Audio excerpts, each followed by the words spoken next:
Well, good morning, Hope. It's good to see you. My name is Davis, and I am bad at trivia.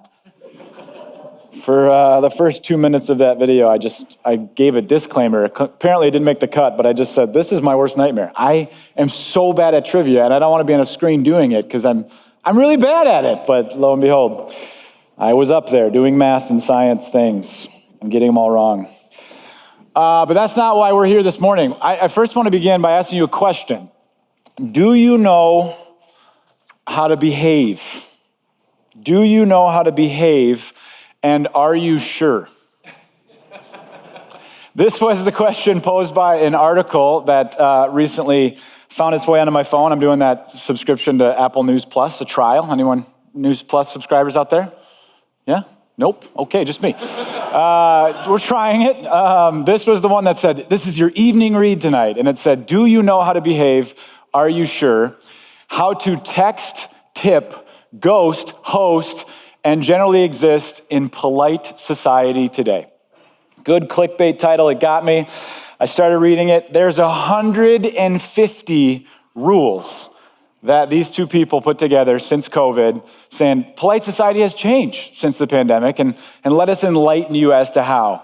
And I'm here, I want to read a few of these to you and show you that the editor's choice of the photo is very fitting for this article. Because even my wife and I were actually listening to it together, and both of us at some point just looked at each other and our palms are sweating, and we're just, wow, we are breaking all the polite rules apparently. Let me share some of them. Number 9, if someone starts telling you a story you've heard before, you have 2 seconds to tell them. And if you don't tell them, you have to listen, you have to endure the story. Number 50, if your burger is becoming a salad, your restaurant order modifications have gone too far. I think that one's actually, that's fair. Number 20, don't describe TikToks. You can't do that. It's more boring than describing dreams. I've described a lot of TikToks. I think it's fun. Number 83, go on, take the last bite. I know, these were not Midwesterners who wrote this. This is suspect at best. Then you have number 72. I had to put this one on the screen because I was just blown away by this in the worst ways. If you like them, text people within 3 hours of hanging out with them. And then there's just a paragraph, and I couldn't even get it on the screen. It had a read more tab where you had to actually read on about what this actually means. Meaning, if you're together with people and you enjoy that, you have to let them know. Otherwise, are you really friends? I hate this one. I hate texting. I like the people I hang out with, but I never do this. We did this weekend, actually. I did text friends after hanging out with them, but I just said, I forgot my baby's thing at your house. Sorry. Can you bring it to church on Sunday? And then the last one, number 14, never send an edible arrangement. I had to Google it. There are 7 edible arrangements in the Twin Cities. I just wonder if the business owners are like, what the heck? Millennials and Gen Zs, we're still cool. You can still send these. But maybe you experienced, these were some of the tongue-in-cheek ones, but 150 rules, shoulds. Here's how you need to behave in modern society. And I just can't get over how awesome that image is. Just burden, heavy sweat, bug-eyed, one eye's bigger than the other. As you hear these rules of like, I feel all the finger pointing, all the exposure of people saying that I am not measuring up to today's standards. Well, why am I sharing it? Well, they're very funny. But 2, we are in a series in the book of Romans, and today we are going to be looking at the shoulds of the Bible. Yay, the shoulds of the Bible. I'm very excited about this passage for many reasons, but I'm even more excited about just being in Romans. This is a book that has regularly intersected with my life and created change. Probably the book in the Bible that has created the most change in my life, of just even life direction. I'm here this morning on stage because of this book. I wouldn't be in ministry if it wasn't for Romans. In the ways that it unpacks not only the story of the Bible, but human history. I took a Romans retreat here at Hope when I was a junior in college, and it just flipped my world upside down. I, before that, had experiences with the Bible that were mostly like kind of just pieces here and there, you know, a Bible verse a day or a I feel like I had an understanding of what God wanted from people, but it was actually walking through this book that opened my eyes to how amazing God is, but also what he's been doing in human history. I liken it to one of my favorite all-time characters in Disney, the magic carpet. Any magic carpet fans out there? A few of us, yeah? This is the character in Aladdin where he takes the girl he's trying to woo on a magic carpet ride, but the whole concept is, I can show you a whole new world. You've been existing down here, but let me take you high up and show you the vastness of this kingdom, of this life that is around us. And the book of Romans does this. The book of Romans shows us a whole new world. I almost sang it, I'm not gonna. And even today, I'm hopeful that we can see this whole new world that God has been, from God's perspective, what he wants to show us in his word. And it's only gonna be one verse. This is our passage, this is our text today. Romans 1:32, one verse, a whole new world is our objective. It's audacious. It says this, though they know God's righteous decree that those who practice such things deserve to die, they not only do them, but they give approval to those who practice them. Read that one more time. Though they know God's righteous decree that those who practice such things deserve to die, they not only do them, but they give approval to those who practice them. Now, if you're joining us for the first time, or the first time in a while, this is the fourth of 4 weeks that we are spending in the last half of Romans chapter 1. The first week, we learned about how the wrath of God is being presently revealed against all manners of unrighteousness. All evil is being put to task by God's wrath because of, week 2, the great exchange. That human beings exchange the truth about God for a lie, and they worship created things rather than the Creator, who is blessed forever. And then last week, Pastor Core masterfully led us through the ways that this compounds, that great exchange, actually sinks deeper into our hearts until that which is evil is called good. That which is unnatural is called, oh, that's natural. Which brings us to today, God's little L law is what we're going to be looking at this morning. The shoulds of the Bible. Specifically, what is this little L law? What is this righteous decree? That's what I want us to think about. And what does it look like to be under it? Especially in the scope of the biblical storyline, but also human history. Again, a whole new world, a whole new way of seeing the way God has been telling history since the beginning.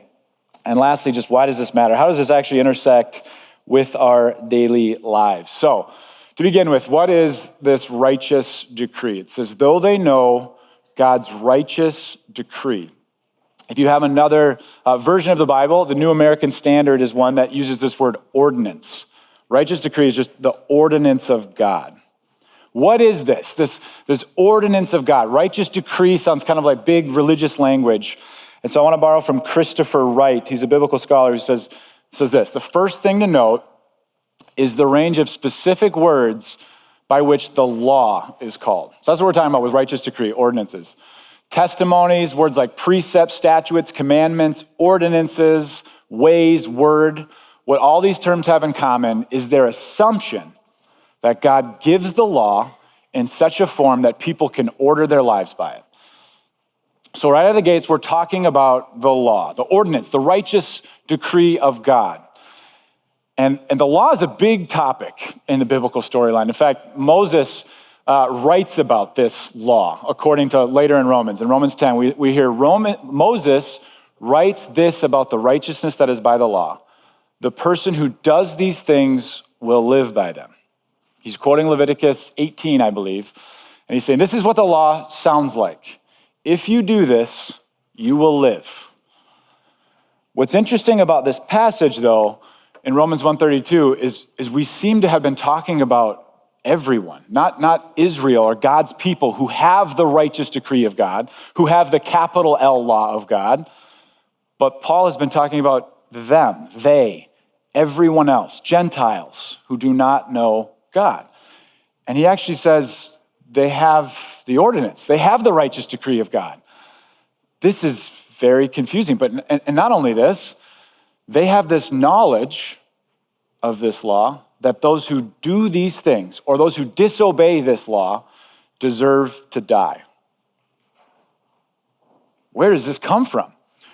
Well, you have to zoom out and go all the way back to the beginning of the Bible stories. You have to go back to where these things begin. Pastor Core took us there this week, or last week, but I want us to see it again in light of this text in particular, that they have an awareness of the law, the awareness of what to do, and if you don't do it, you deserve to die. It's almost verbatim what God says in the garden, in Genesis 2.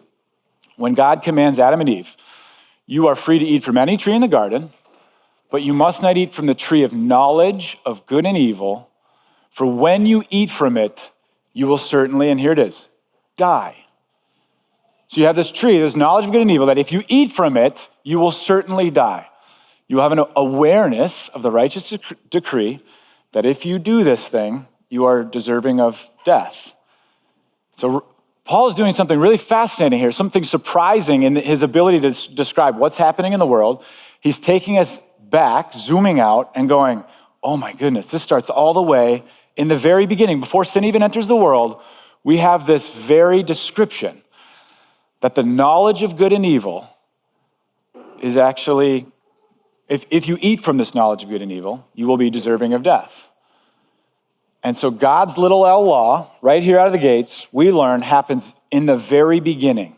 When human beings turn from God and they say, I'm going to choose having an awareness of that which is good and that which is evil, apart from you, so that I might have life on my own. When Adam and Eve eat of this, they are given this knowledge of good and evil, in other words, so that every human being since then has the righteous decree, the ordinances, the knowledge of good and evil etched into the human heart by the very finger of God. When we took from that tree, in other words, we now have this awareness of what is good and what is evil.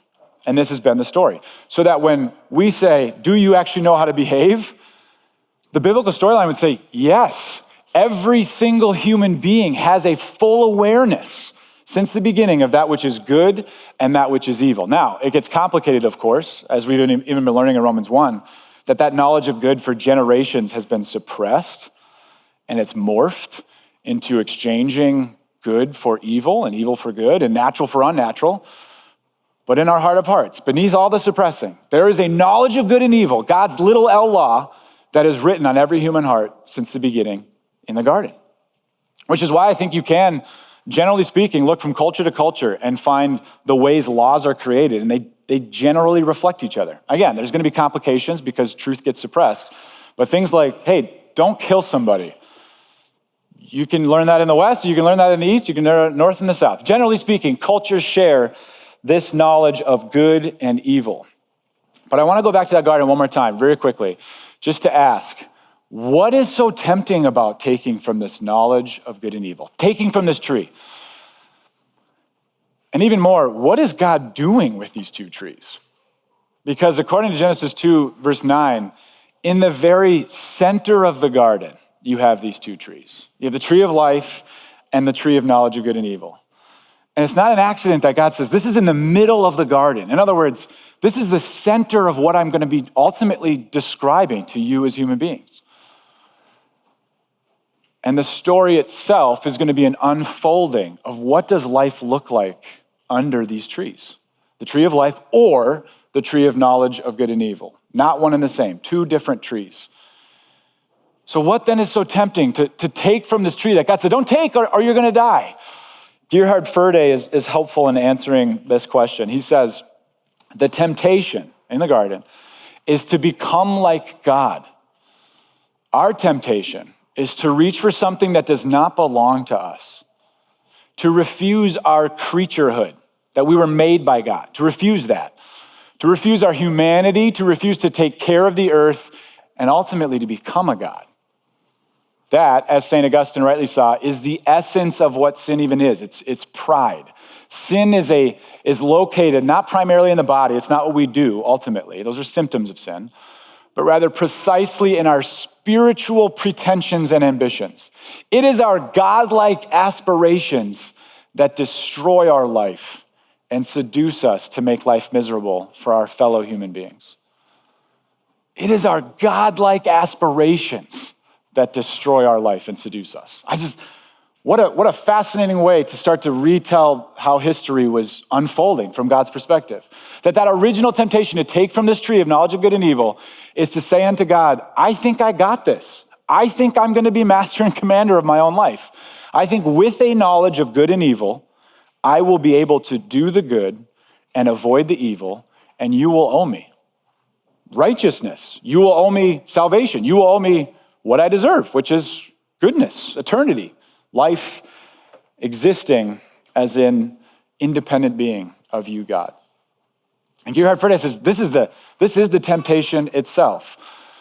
Where I want to go from here is just ask, how does this go in the storyline? What does life look like under this tree of knowledge of good and evil? Life under this little L law. Life under what Leviticus 18, 4-5 ultimately says, which is, if you do this, you will have life. How's that go? I want to look at 3 examples with you this morning of ways that the do this and live lifestyle shakes out. How does it pan out in the storyline? Well, it doesn't take long to see the first effect amongst relationships. Once Adam and Eve take from the fruit, they take from the tree of knowledge of good and evil, and the first time you read this, you kind of are asking the question in the back of your mind, like, okay, I've heard before that sin is a big deal, but how big of a deal can it actually be? I mean, all they did was eat a fruit, right? To which Gerhard Ferde, and the quote that we just looked at, said, no, this was way bigger, again, than just behavior. This had everything to do with the heart. And the ramifications are going to be enormous. It's like a rock dropping in a pond, and the ripple effects just continue to grow. And the first ripple effect is huge. It's the first relationship that we see that gets distorted is human being 4 and 5. So Adam and Eve have 2 kids, Cain and Abel. It's a very famous story of Cain going out to the field and killing his brother Abel, right? Well, this starts with both of them offering something to God. God accepts Abel's offering and he doesn't accept Cain's. We're not told why. Later in the New Testament we will, but we're not told why in Genesis 4. And it really pisses Cain off. He's really upset with God. He's really upset with himself. And ultimately, he's starting to devise a plan to take out his brother. And God sees this. And God brings a do this and live into the conversation. Have you seen this before in Genesis 4?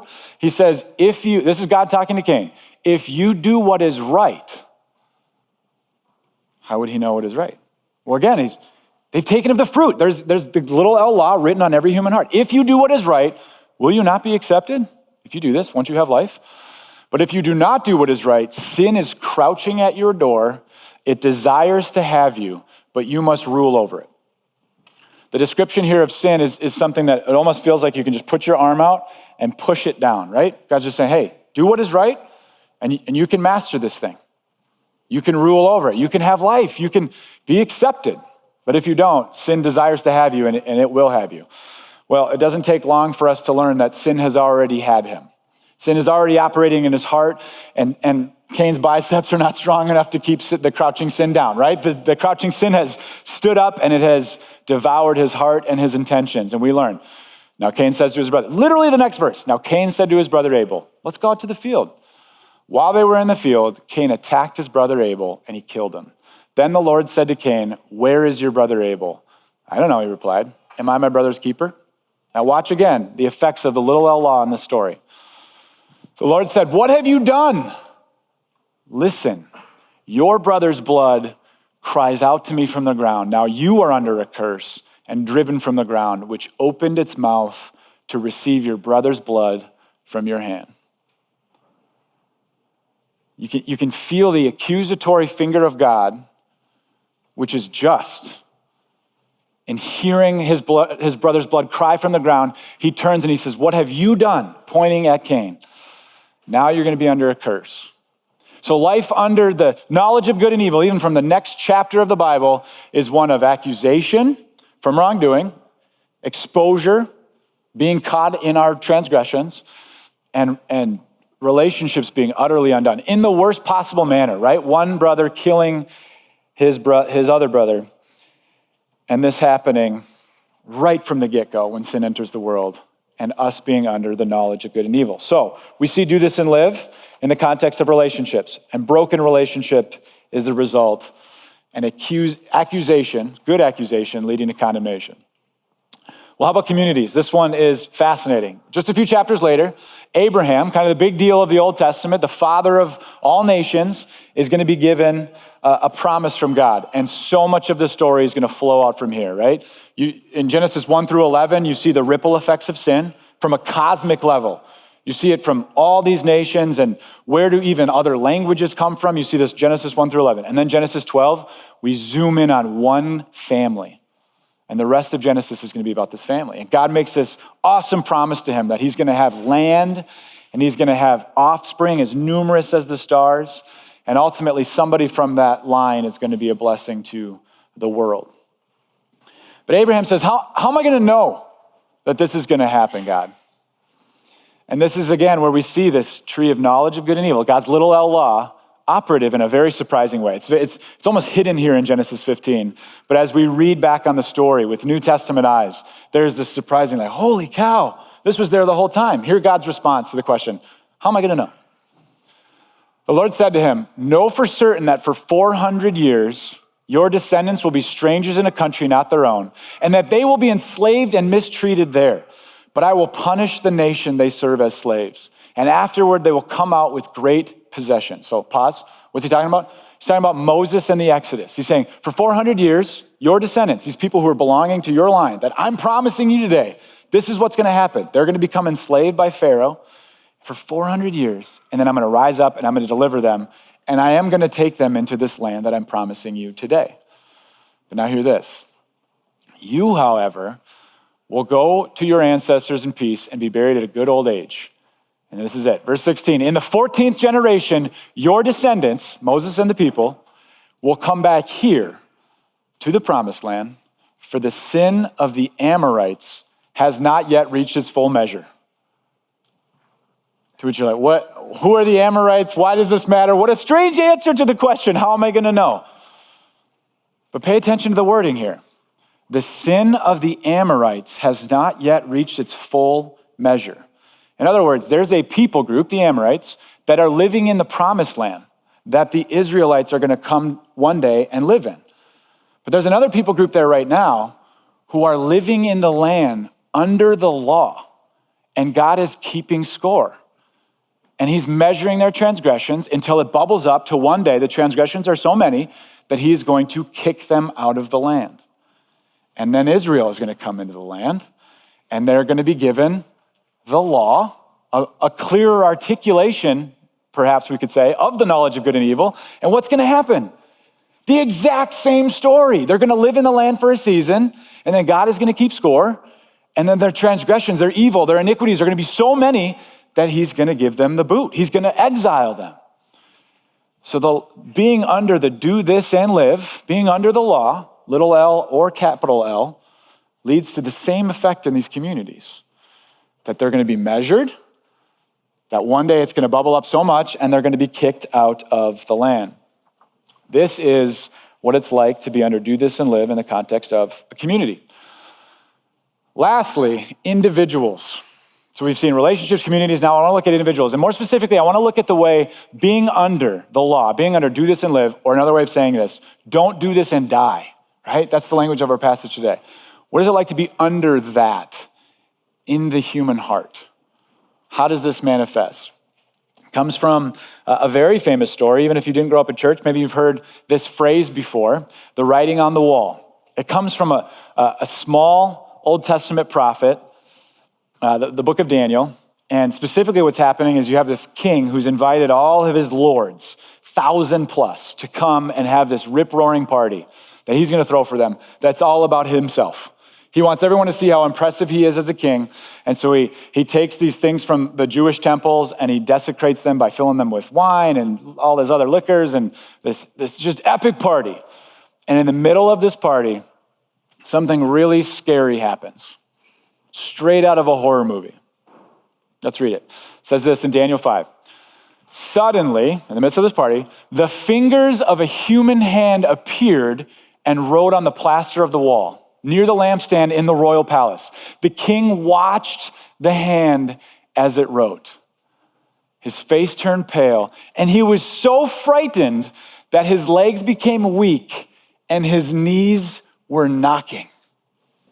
So again, just what are we looking at this morning? The way that the knowledge of good and evil that is written on every human heart, how does it work? Well, in the case of this king who's trying to throw this party for all these people to be so impressive, the fingers of God somehow appear. The fingers of a human hand sent by God appear and start writing on this wall, and no one can read it. It's written in a different language. But notice his response. Like, why isn't he like, look at this party, huh? Even the gods are pleased. No one can read it. Why is his initial reaction not, aren't I an amazing king? Even the gods are writing on the wall on how amazing I am. That's not his response. His response is instant terror, instant fear, instant feelings of, I am not okay. Pale in the face. Legs are weak. Knees are knocking as this is happening, right? This instant feeling of, I am not okay. So then the story continues, and he calls in people who can come and interpret this wall. Tell us what this means. Clearly this is from above. Clearly this is way beyond our scope. And finally Daniel comes in, the prophet Daniel. And King Belshazzar says, hey, I'll give you anything you want. Just interpret these words for me, these words on the wall. And Daniel says, I don't want anything from you, but I will interpret these words. And here's what he says to the king. You praise the gods of silver and gold, of bronze, iron, wood, and stone, which cannot see or hear or understand. You have worshiped idols, like we heard about from Trike's sermon 2 weeks ago. But you did not honor the God who holds in his hand your life and your ways. What a picture of the way God works, that he holds your life in his hand. Therefore, he sent the hand that wrote this inscription. And here's what the inscription said. You have been weighed on the scales and found wanting. What a picture of the way the law speaks to all of us. That the law says to us, you have been weighed on the scales of justice. And you knew this. It was seen in the pale face, it was seen in the legs shaking and the knees knocking, that you have been found wanting. The very finger of God pointing at this king. Like we've seen it work in the context of relationships and communities, God pointing and saying, you've been measured and you've been found wanting. And now he's saying it to human hearts, you have been found wanting. And the finger itself is even the thing writing it on the wall. Like the imagery is so stark. This is how the law works. It's the finger of God writing, saying there is justice in this world and you're on the wrong side of it. There's a phrase in Christian theology that dates back several hundred years. In Latin, it is lex semper accusat. It sounds German, accusat. Yeah. But it means that the law always accuses. This is how the law works. And for centuries, Christians have handed this phrase down. The law always accuses. This is how it works in life. This is how it works in the biblical storyline. For Jews and Gentiles, the law is operative. Knowledge of good and evil. And what does it do? It's a finger that points at you and says, you have been measured and you have been found wanting. I love Trike for many reasons, and not but. We were at an event for church leaders once, and he was kind of running the panel, and somebody he threw out a Latin phrase like this, and Trike just interrupts him and goes, what the heck does that mean? And the guy says it in English, and he goes, well, why didn't you just say it in English? No one speaks Latin. Such a Trike thing to say. I have to justify myself for putting Latin on the screen because Trike's going to listen to this and he goes, why'd you do Latin? It's like, well, it's a phrase that's been handed down. And it's cool. Lex semper accusat. What does this mean? How does this look? Gerhard Ferde again is really helpful. The law, this is how it works, is a voice which sounds in the heart and the conscience. It's a real voice which afflicts man in his isolation from God. A voice that can and does arrive from anywhere and everywhere. Any accusation can function as law, whether it be society, family, or friends. It can even look like reading an article about how the way you're supposed to engage socially and feel like, I am not a good social companion, right? These are derivative of ultimately what is truly good and evil. And the story has been, you need to do the good in order to be accepted. But if you do the evil, you will be found out. There are scales, and you've been measured, and you've been found wanting. And I love how the way he describes this, that this can arise out of anywhere. Because this is true ultimately, because this has been true of human history, that everyone is under a knowledge of good and evil. That means we have so many examples in our life where we feel a sense of inferiority or superiority based on some little L laws, whether they belong to God and they're true, or whether we've just made them up in our minds. It's like when someone, like maybe your mom says, oh, that person is so talented at their job. You and I probably don't hear that as like, yeah, they are really talented. What do you and I hear? My mom doesn't think I'm talented at my job, right? Like, this is how the little L law starts to work. We feel accused, we feel exposed, we feel like we're not measuring up. There's a finger that's pointing at you and at me. And it sounds like, do this and live. Or another one, where are my keys? You might say that to a spouse or a roommate or what have you. And what do they hear? Why are you accusing me of hiding your keys, right? It's just wild. The law can sound from anywhere. I think of it like the movie The War of the Worlds. This is an old one, but hang with me if you haven't seen it. The War of the Worlds, this alien life force comes in and attacks planet Earth, right? And the means of destruction are these tripods that stand 100 feet tall, and they have this heat ray that blasts you and just instantly vaporizes you. And the Tom Cruise edition is the best edition because we get Tom Cruise in his prime. And what does Tom Cruise do best in movies? He runs, yes. Wow, we're good. This is discipleship right here. Tom Cruise runs constantly. And when these first come to the earth, there's this moment where like they first crash land and then they rise up. And there's this moment of awe, of intrigue. And people start to kind of move closer and they're filming it and they have those old, antiquated video cameras. They didn't have cell phones. This is like 2001. And they're getting closer and closer and closer until the first heat ray blasts somebody and just vaporizes them. And then the next scene is Tom Cruise running and running and running. And everyone is trying to get away from the heat of this ray that is finding them and ending them. And friends, this is actually an amazing picture of what your life looks like, of what my life looks like.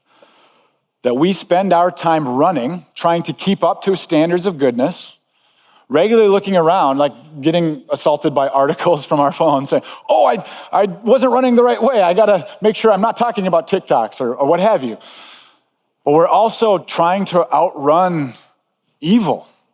We're trying to outrun our propensity to do the thing that we don't want to do.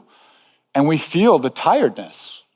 We feel the fear of this heat ray catching us and maybe not physically destroying us in the moment, but exposing us and being under that heat, being under that sweaty palm feeling of, I'm not okay, and people know that. This is the whole new world that God is describing with this surprising verse. That Jews are not unique for having the law, that everyone has a law, and it works like this. It works like this. It works like this. It's a finger that points at you and says, you're not okay. You have been measured and you have been found wanting. Where then do we turn? In the midst of this, in these feelings of running and tiredness and being regularly caught by this heat ray and exposed and then on to the next, where do we turn? Well, I want to look at a passage from John 8 where we see the finger of God appear again, and it's a surprising result. What's happened is a woman has been caught in adultery, and she's put before a council of law teachers, capital L law, the law of Moses. And in the law of Moses, it says if you commit adultery, you must be stoned to death. They only have the woman there for suspect reasons. It takes two to tango, and the guy should be there as well, but he's suspiciously absent, so it's just the woman standing there. And these teachers of the law come to Jesus, and they say, teacher, this woman was caught in the act of adultery. In the law, Moses commanded us to stone such women. Now, what do you say? They were using this question as a trap in order to have a basis for accusing him. Hear the language, right? Accusation and deserving of death, right here in John 8. They're pointing at the woman saying she deserves to die. And now there's a double standard of accusation where they're pointing at Jesus saying, how do you read this law?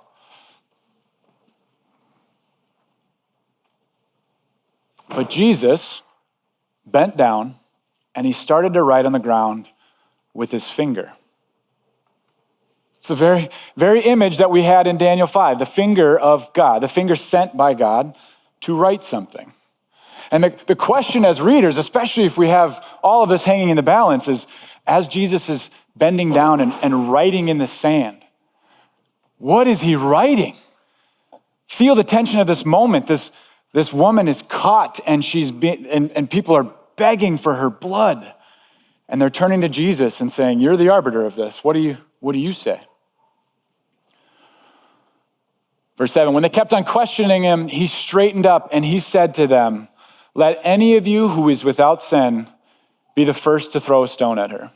Let any of you who are accusing her who is without sin be the first to throw a stone. And here is the law's ultimate function.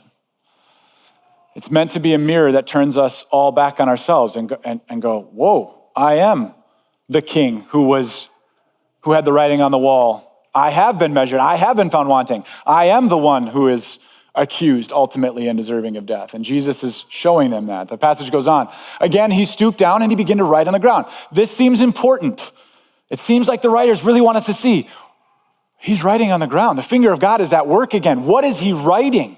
At this, those who heard began to go away one at a time, the older ones first, until only Jesus was left. I love that. The older ones first. The more life you live, the more you will see, I don't have the ability to cast a stone. Because you will regularly not measure up to the good, and you will regularly not avoid the evil. So the older ones leave first until it's just Jesus with the woman standing there. And then we get verse 10. Jesus straightens up after writing in the sand and says, woman, where are they? Has no one condemned you? No one, sir, she said. Then neither do I condemn you. Jesus declared, go now and leave your life of sin. What a marvelous response. What a better word than what has been previously written by the finger of God. In one sense, we're not told intentionally what Jesus is writing out in the sand. It's because we are told by Jesus himself what he's saying. He's not penning out the seventh commandment that says, don't commit adultery. Instead, he's straightening out, he's looking the woman in her eyes and says to her personally, neither do I condemn you. A better word of hope, rescue, protection, and then a promise. Go now and leave your life of sin. It's easy to read that verse and think, oh, he's telling her now, no, don't stop sinning. But what if it's a promise? What if it's now that I am here, now that I'm interrupting your life, now that I'm keeping you from death, and you are seeing me as I am, as the death interrupter, as the death substituter? Because that's what's happening here, right? Jesus is not winking at sin. He's not saying, hey, you can just do this and there's no consequences. He's seeing her and he's saying, there is a penalty that is in need here. There is a debt to be paid, but I'm going to take it. When I am stoned to death on the cross, when I am going to bear the burden of the wrath of God, when I am going to be the one that pays the penalty for your sin, I am going to be the one that ultimately dies so that he can say to her, you are now free from sin. You are now free from the propensity to commit evil left and right. Jesus is saying to her and ultimately to us, I, as God himself, am writing something new with my finger. And it's a better word that doesn't point at you, but points at me as the one who's going to receive penalty for sin. Gerhard Ferde, again, is so helpful on this. He says, Jesus was born under this law, under the finger of God, under the accusations of what the law is saying, to redeem them that are under the law, namely all of us. And how does he bring this about? How does he bring about this redemption? Only by dying and being raised again. He does not come to bring some new law. Praise God. He does not come saying, come on now, people, be nice. He does not come fit into any of our known schemes of meaning, our laws, our measurements, our scorecards, our standards. That is why, in the end, he must die. He must bring these to an end. At any rate, he comes only to die. This is why Jesus came to earth, is to die under the full penalty of the law. He goes on, the old Adam, who took of the tree of knowledge of good and evil, and who is now alive in all of us, must be daily drowned, put to death in repentance, and the new man arise to live before God. Faith in the gospel, this good news that Jesus has taken our place, and he now speaks a better word to you and to I. Neither do I condemn you. This must be renewed each day. Yesterday's faith tends to slip into mere theory. The voice of the law sounds again. Each day we must hear anew that Christ is the end of the law and the gift of new life. Christ is the end of the law and the gift of new life. How does this intersect with our lives? Everywhere.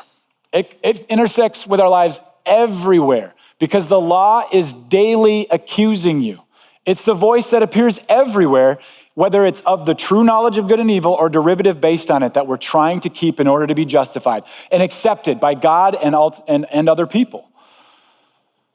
One example of where I saw this intersect in big ways this week that really ministered to me came from a story of 7.2. This is a marathon sticker that is missing a few numbers. 7.2 is normally actually 26.2, but we're missing a few because the individual who received the sticker or maybe gets to receive the sticker didn't finish the marathon. Now, to be fair, this is probably 6.7 more than I would get if I ran a marathon. But Josh Brook, he's a member here at Hope, ran the last Twin Cities Marathon, and he didn't finish. And for a few months later, he wrote about his experience on a blog, and this is what he says. I want to read it to you. He says, when race day finally came around, in the most anticlimactic fashion possible, I suffered an injury and had to drop out of the race after only 7 miles.